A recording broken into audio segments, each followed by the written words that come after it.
Hello everyone, let's see the question. And here the question is, the atoms of which of the following pair of elements are most likely to exist in free state? तो हमसे पूछा जा रहा है बच्चों कि यहाँ पे हमें ये जितने भी एलिमेंट्स गिवन है इनके एटम्स इंडिविजुअली किस तरीके से फ्री फॉर्म में एग्जिस्ट कर सकते हैं। ऑप्शंस गिवन है बच्चों में option A hydrogen and helium, B argon and carbon, C neon and nitrogen, D helium and neon. तो चलिए बच्चों करते हैं इस क्वेश्चन को। And first of all let's see the key concept for this question.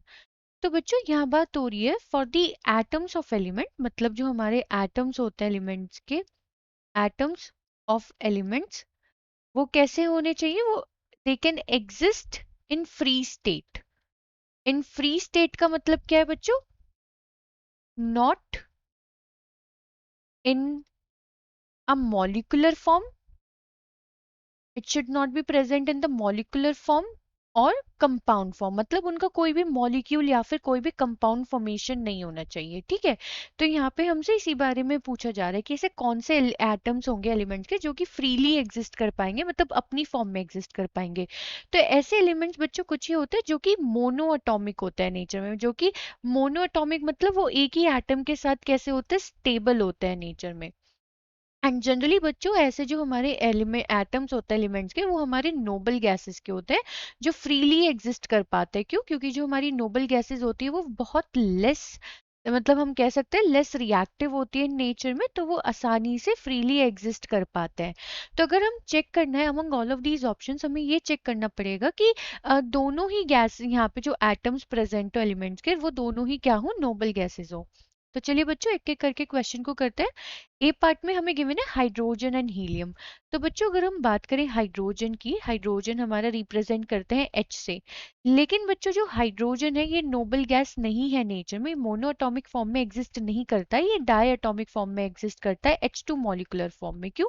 क्योंकि हाइड्रोजन का जो एक एटम है वो स्टेबल नहीं है इन दी फ्री स्टेट, क्योंकि इसके पास सिर्फ एक इलेक्ट्रॉन होता है। तो स्टेबल होने के लिए दूसरे हाइड्रोजन के साथ क्या कर जाता है, कंबाइन। अब बात करें हम हीलियम की, तो बच्चों हीलियम कैसे होता है, दैट इज He, और ये मोनो एटॉमिक होता है नेचर में। क्यों? क्योंकि ये हमारा कैसा है, that is actually a noble gas. लेकिन हमें तो दोनों ही पेयर ऑफ एलिमेंट्स ऐसे चाहिए, तो ए पार्ट बच्चों हमारा कंसीडर नहीं होगा, क्योंकि मॉलिक्यूलर फॉर्म स्टेबल है बट एटॉमिक फॉर्म स्टेबल नहीं है। तो हमें क्या चाहिए, हमें एटॉमिक फॉर्म स्टेबल चाहिए यहाँ पे। अब अगर हम बात करें बी पार्ट की, तो बी पार्ट में हमें गिवन है आर्गन। Argon is Ar।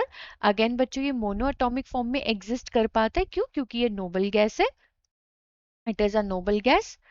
लेकिन अब अगर हम बात करें दूसरे की, दूसरे एलिमेंट की, so that is carbon. Carbon बच्चों कैपिटल C से रिप्रेजेंट करते हैं।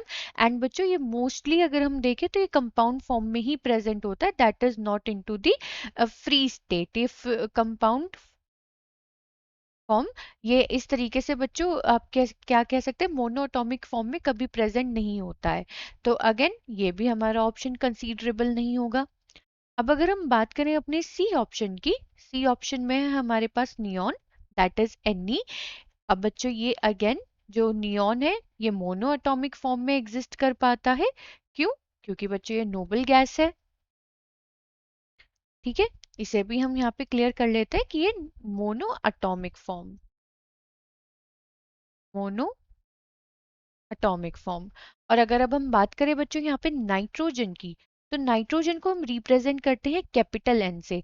सेम केस बच्चों यहाँ पे जो हमारे हाइड्रोजन के साथ था, सेम नाइट्रोजन के साथ है कि जो इसका एक सिंगल एटम है वो फ्रीली एग्जिस्ट नहीं कर सकता, उसे नाइट्रोजन के दूसरे एटम के साथ कंबाइन करके N2 बनाना ही पड़ता है।